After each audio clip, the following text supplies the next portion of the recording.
I'm James Roper from IMRG. We're the UK e-commerce association that I founded for my sins in 1990, 21 years ago, and we're based in Covent Garden in London. The big trends are obviously mobile phone, which is interesting. It was 2 years away for 10 years, and now it's actually here. We're tracking it with great interest. In the UK, we've seen in 2 years it's gone from less than 0.5% of online sales going through mobile to now it's over 3.5%. So that's quite interesting. There's real business going through it. I think also because mobile is going to be the way that millions of people in the rest of the world, China, India, South America, Africa, mobile is going to lead e-commerce, and they will lead it in a different way. You'll find it evolving very quickly and rapidly, and you'll find completely different models coming out of it because those cultures will respond differently to the technical possibilities. There's all of this talk about social commerce, which I think is a terrible term, and I have a problem with it.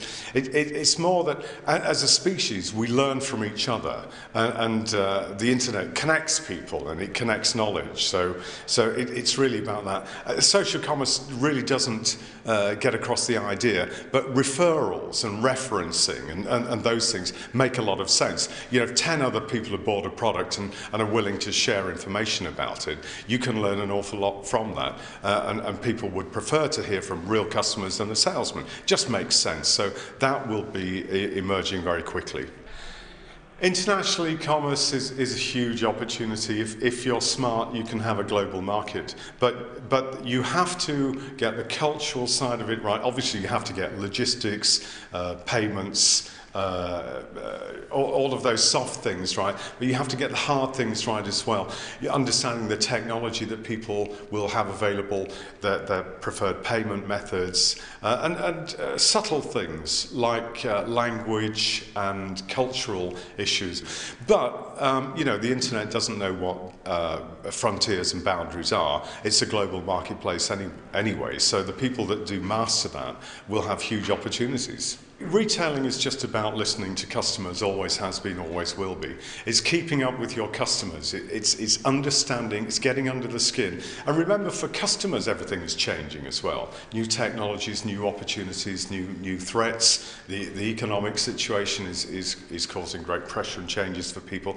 So I think the smart retailers will be the people who listen hardest to their customers and respond in the way that they need.